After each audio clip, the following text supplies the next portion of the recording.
Mega love shout out. Yan, maulang araw, tuloy-tuloy pa rin guys ang pag-ulan at may bago na namang bagyo. Yan, shout out sa lahat ng ating mga minamahal na viewers. Dito guys, naubos ang pasensya ni Federico at nagpa-blatter nga daw po. Ayon sa kanyang mga binitawang pahayag sa kanyang live ay nagpa-blatter dahil di umano ay merong nagbabanta na siya daw ay kukunin. Yun. At meron siya dito pinapangalanan si Dr. Love. Yan. Pero kay Dr. Love, dapat mag-iingat ka sa iyong mga bibitawang salita. Kahit yan man ay biro para sa iyo. Yun. Yun. No, meron tayo gagamitin na video clip kay Federico at naubos ang pasensya guys. At nagmumura na po. Medyo stress na to. Oh, sa mga nagko-comment kay Federico, huwag na ninyong stressin. Hayaan lang ninyo. Oh, yan. Oh. Ito si Joel Destaro. Tumigil daw ako, maghintay ka lang. Eh, ano ba ginagawa ko? Putang ina mo ah. Yan. High blood. Si pangalan Joel Castego, ano ba? Na high blood na si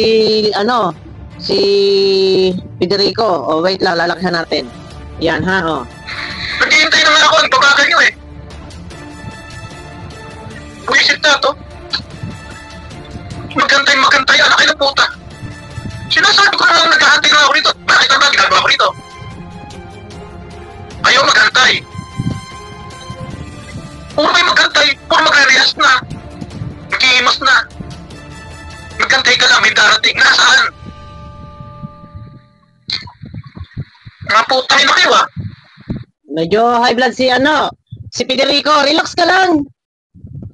Kay Federico, relax ka lang at mahirap na may stress. Mahirap magkasakit, makakuha ka ng sakit sa stress. Yan, relax ka lang ha at huwag kang high blood. Normal may basher. Normal na may nagko-comment kasi naka-on ang iyong live chat. Naka-live kasi siya. So naka-on yung comment section. Hindi maiwasan talaga may basher. No, kung ayaw nating mabas, ayaw nating may nagko-comment, huwag tayong mag-vlog. Huwag tayong magpara-live. Kakapikon kayo ah. Huwag kang mapikon. Putang ina. Yan. Relax ka lang. Kakapikon kaya yung ganyan. Magantay ka. Eh, putang ina nyo. Yan, naku po. Relax lang po, relax lang. At ay mahirap, baka ikaw ay sa stress mo, maubos ang pasensya mo, ay medyo baka ma-high blood ka. Delikado. Kay Federico, delikado. So kung ayaw mong ikaw ay nababasa or may nagko-comment ng ganyan, siguro mas mainam na tahimik ka lang muna. Huwag ka na muna mag-para-live kasi hindi po maiwasan, lalo pat may mga solid viewers sa Kalingap, so supporters ng Kalingap at napapanood ka, so syempre nandyan sila, magtatanggol sa Kalingap yan, ibabas ka nila, relax ka lang. Kung ano lang yung sinasabi, pwede mo sagutin in a nice way. Kasi mahirap, baka may stroke ka, yun. Ay may laban ka pa, may haharapin ka pa, yun. Ano ginagawa ko? Sabi niya nagtatago ako. Sino ba nagsabi nagtatago? Wala naman sinabi ang Kalingap na ikaw ay nagtatago. Ang sabi lang ay see you in diet. Hindi ko gumago ba? Nasaan lugar ba ako? Andiyan sa inyo. Hindi ka naman nagtatago. Puro kay banta. Leche, dalihan nyo. Yeah. Ang putang ina nyo. Nako, medyo nagliliparan ang mga maanghang na salita. Kasi nga may nagko-comment po doon na sabi, relax ka lang, maghintay-hintay ka lang. Ay, medyo naubos ang pasensya ni Federico. Relax ka lang. Kay Manong, relax ka lang at talagang normal po ang basher. Hindi po maiiwasan niya dahil hindi naman po pwedeng lahat po na magko-comment sa'yo ay purong papuri. Tapusin lang natin ito at paririnig natin yung kay Dr. Love. Sige, pasok kayo. Ang ina nyo ah. Banta kayo ng banta. Kapikon kayo. Diyan ako sa pikon na pikon. Ang pikon ay talo po. Hindi gawin ko anong gustong gawin. Kaputang ina to eh. Kapikon eh. Yeah, napipikon si Manong. Si Lolo Federico. Hindi naman po lahat kasi po pwedeng lahat ay purong papuri. Pero kalmahan mo lang po. Banta kayo na banta. Magantay ka lang, magantay. Ano ba ginagawa ko? Kaputang ina nyo ah. Nako, na-high blood po. Na-high blood na si Lolo. Napikon na po. Napikon. Pero sa mga nagko-comment ay relax lang kasi baka mamaya ay kung anong mangyari dito sa samaan, ma-high blood. Ay may laban pa ito, may kakaharapin pa po ito. Nakaso kung sakali man pong talagang maaprubahan, yung mga sinabmit na ebidensya ay hindi po pwedeng haharapin. Kaya kalma ka lang, Federico, tuloy. Hoy, ngayon, Oh. oras na may dumampot sa akin dito, iyari kayo ngayon. At sabihin nyo, Dr. Lab, biglang kambyo ka, no? Sino si Tambakol? Ha? Bakit ako naging Tambakol? Dito guys, parang meron siyang sa tingin ko dito merong nag-advise dito, may advisor to. Kasi yung mga napanood ko yung live niya kagabi, medyo parang nakakuha ito ng idea, kaya nakapagpa-blatter at na medyo siguro, pakinggan muna natin. Ha? Tsupain ka ng tsupain, pitring ka ng pitring. Ang layo kaya ng Tambakol sa Federico, sa pitring. Bakit bigla kayong kumambyo? Nanginigan tungtong mo, no? Ito, may paririnig ako dito. May paririnig po ako. Ito po yung kay kay Dr. Lab. Kay Dr. Lab ay dahil ikaw ang kasama sa pagsasampa ng kaso, dapat ikaw bibigyan na din. Ipaubayan mo na yan sa cybercrime. Hindi yung marami ka pa din naikuda, no? Wait lang guys, i-zoom natin. Yeah, wait. Medyo malagas-las guys ha, kasi siguro umuulan dun sa kanya. Nag-blatter na. At bago ako nag-blatter, hindi ko muna sinabi. Kasi kapag nagpa-blatter ko, nang alam ninyo, hindi ako katulad nyo na bago kumilos, nagdadaldal muna. Ako, bago ako nagdaldal ngayon, naka-blatter na po kayo. Ano mga oras may mangyari sa akin dito, masak sa kato ng lasing.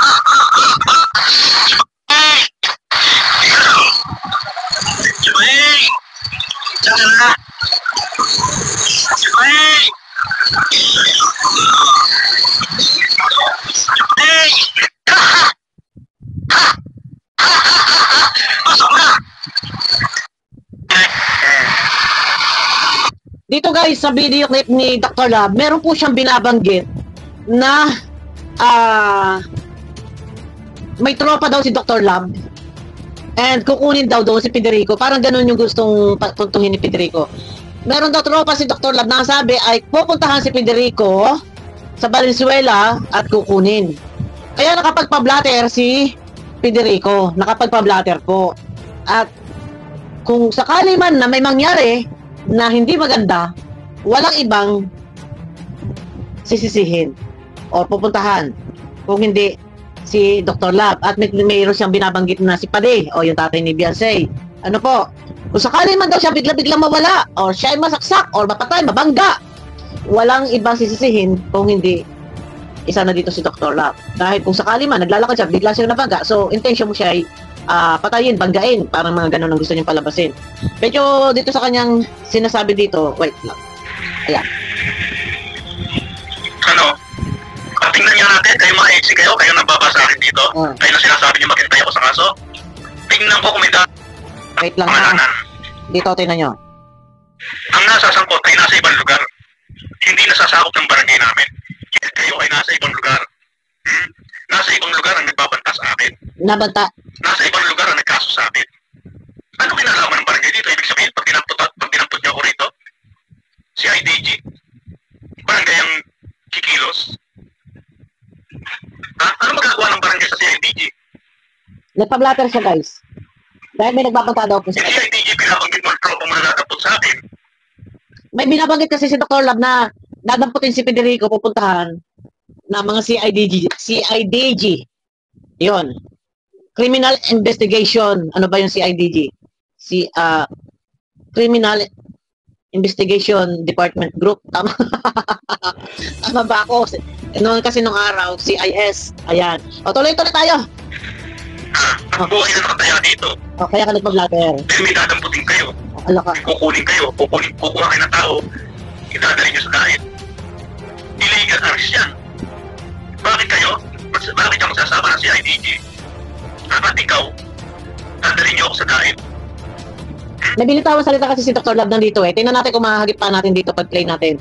Dapat kay Dr. Lab dahil wala naman iba pang kinasuhan kundi si Federico. Sana ang ginawa ni Dr. Lab, tikang bibig na lang din. Dahil isa ka dyan na kasama papuntang cybercrime. So, alam naman ng lahat na kung sino yung tinutukoy kahit man sabihin na ito binablind, kahit man sabihin na nililihis ni Dr. Lab yung pangalan, tsupaing kung ano-ano pa. Alam naman ng lahat na si Federico yun. So, ibig sabihin, pasaring yun.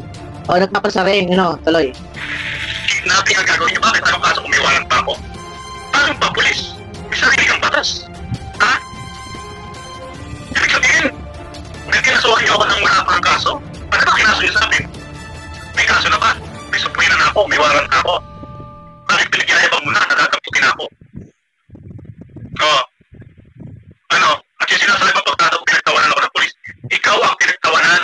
Yung picture mo, pinagtawanan. Yung sinabi mo na, gagagamputin ako ng matropa mong CIDG. CIDG ang gagamput sa akin at ikaw. Doon sila nagtatawa. Hindi ako ang pinagtawanan. Hoy, manood kang mabuti. Panoorin mo mabuti.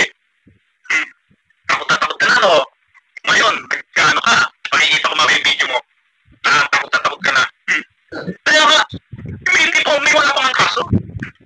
Kinakantahan niyo na ako, dadamputin niyo ako. Ano yun? Kikidnapin niyo ako? Wala naman akong kaso? O, di ba mahirap na pagbabantayan? Kasi may binig kasi Dr. Lab na pupuntahan sa nandito yung video kay pupuntahan nila si Federico sa Valenzuela. So wala siyang binibigyan sa pangalan, Chutaeng. Dapat kay Dr. Lab mag-iingat ka dahil isa ka sa kasama dyan na nagpunta ng cybercrime sa kung maaari, hindi ka makukuha ng ground. Ay hindi eh. Wala ka tigil-tigil ang bunganga eh. Dr. Lab eh. Oh. Ano, Dr. Lab? Kung tinitikam-tikam may bunganga mo, oh. Magsama kayo, Federico. At sasabihin mo ngayon, wala kang pinangalanan. Meron kaya. Pinangalanan mo si Ma'am Rowena, si Reyna's Community, at ako. Ha? Bakit niya bigla ka nagtampakol? Bigla ka nagkakot na. At sabi mo, wala kang pinapagkita pangalan. Eh, sabi mo, hindi kang respondent. Eh, doon pa lang sa sinabi mo na kinasuhan niyo ako na ipati. At sa mga picture na pinakita ko, na nandun kayo, pinakita ko na kanina. Kasi pinakita ko, ulit. Nakalagay doon, mukha ni Peran, ni Pati, mukha ng anak niya, at nakalagay doon, Federico, kinasuhan na. Ngayon, paano niya ipagkakaila ngayon na hindi ako yung tinutukoy ninyo? Hindi ako ang tinutukoy ninyo. Hindi ako nga yung kinasuhan nyo. Dahil kasama ka, dahil sinabi mo na ikaw ang dadampot, na pinagyayabang mo, na kinasuhan nyo na ako, at ikaw ang magdadala sa akin sa kain. Na wala pa naman yung kaso, wala pang sukwena, wala pang patawag. Hindi ko nga alam kung anong kaso ko. Pero pinagyayabang mo na, at ipinagkakalat mo na, nadadamputin mo ako kasama ng CIDG. Kaya yon, tinanggap yung vlogger ko sa police mismo. At kung ayaw maniwala, gawin nyo kung gusto nyo gawin. At magugulat na lang kayo. Yan. Sabi ko na sa inyo, ay, ano, Dr. Lab, ang bunganga mo kasi wala ka sara-sara, ano? Dapat isa ka ikaw ang kasama dyan na nagpunta ng cybercrime at kita-kita naman sa camera. Ang bunganga isisiper. Ang bunganga mo kasi walang kasara-sara, no? At ikaw ang kasama na nagsampa ng reklamo at kita-kita naman niya sa camera na ikaw ay kasama. Siyempre, napanood yan ng libo-libo viewers. Ang bibig isasara. Ayan, tuloy, nakakuhaan ka ng ground. May butas ka. No? Pero may video, meron yun doon guys. Pinarinig si Federico na ang sabi niyan, ang meron binabanggit to si Dr. Lab na pupuntahan kita sa Valenzuela. Oh, yan, may mga ganon. At may mga kaibigan nga daw, may tropa. Alam nyo na yun kung ano yung sinasabi niya tropa. Mag-iingat lang dahil alam naman natin na wala namang ibang sinampahan ng kaso kundi ng reklamo, wala namang ibang sinampahan ng reklamo kundi itong si Federico. So mag-iingat lang ha, Doc Lab, ito kaaway ko to guys eh. Pinagmumura ko niyan.